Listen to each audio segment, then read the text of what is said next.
children's education. Lucas Tomlin saying something we'll be watching as we get closer. There's a number of toss-up races that will determine control of the House. Watch this on election night. Both sides fighting very hard for this district, New York's 18th, which is Hudson River Valley, north of New York City. Our latest power ranking shows that race to be a toss-up. Colin Smith, the Republican running for that seat, he joins us now. Good morning to you.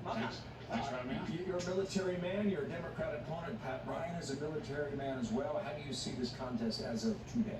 This is the most competitive race in the state of New York, and the district most likely to flip from Democrat to Republican control in the state of New York. Since this district was finalized in June, we've hit over 140,000 voter contacts, doors, phone calls, you name it, and we're connecting directly with the voters, talking about the issues, the economy, public safety, supporting law enforcement, securing our border, and we're just a little over 40 days until Election Day, and we feel very confident that this is going to be a win for us November 8th. So top issues in the Fox News poll were inflation, high prices at 19%, abortion 16%, and economy. I think you can put all those together, inflation, high prices, economy, jobs, very high. But you're being attacked on the abortion issue. The DCCC is going after all the Republican candidates on that issue. So when you're knocking on doors, do you hear about that? The number one thing that we hear about our doors is the economy, inflation, cost of living, still the baby formula shortage. We have seniors, we knock on doors that say every Tuesday they walk to ShopRite and they get 3 items, and now they can only get 2 items, and they're almost in tears about how do I choose between what of 2 items, and they're not getting shrimp and lobster, they're trying to get a basic meat, a cheese, and an egg. This is the type of problems that we're hearing about, people who are very upset about they just can't live the life that they'd like to live. Not an extravagance, they just want to be able to go about their day-to-day business, feed their family, and they cannot do that right now in the Biden economy. Here's what I was showing Dane earlier today. I got this flyer in the mail yesterday. It's going after Lee Zeldin, who wants to be the Republican governor in New York. Interesting race, whether or not he can win or not, we'll see. It's all about abortion, this entire flyer. Here's what I don't get. You had a special election about a month ago in New York, Congressional District 19, and your opponent won that race. But all these issues were out there during that race itself. The bail issues, the crime issues, the economy, immigration, and the Democrats took that district. And that was a bit of a stunner. I guess I'm left to ask and wonder, why did they win?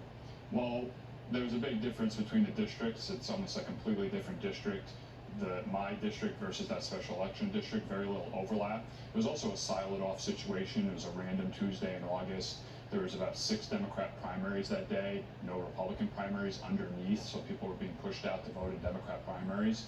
And I think that you saw people just didn't show up to vote. And I think that is an example of, if you're concerned with the direction of this country, if you support law enforcement, if you want a secure border, if you're fed up with the way the economy's going, you have to show up November 8th. You cannot take anything for granted, and that's why we've been delivering the message 7 days a week that if you are fed up with one-party control in New York, from the State House to the White House in New York, we are dealing with one-party Democrat control, and the best chance you have to change that is to help flip the New York 18th Congressional District. Well, how do the issues of crime and education weigh in here? Because as I understand it, crime is polling for Republicans very well in the whole state of New York.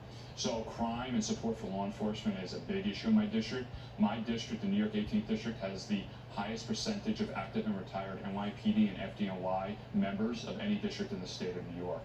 We have a large commuter population that comes into the city to work every day or seek medical care. They're dealing with the law enforcement and safety issues that we have here in New York City and across the state with the failed no bail law. So that's something that we're talking about on a repeated basis. I'm proud to have over 15 law enforcement organizations that have endorsed me, and we are really showing that you can support law enforcement to keep our community safe. You can't turn your back on law enforcement, like my opponent who said they want to disarm police, take away some weapons and protective equipment from police, making the county a sanctuary county. These are things that do not make Hudson Valley families safe, and we need to turn that around. Well, it's one to watch, and we shall. Eastern time zone, by the way, so we'll get some early results from New York 18.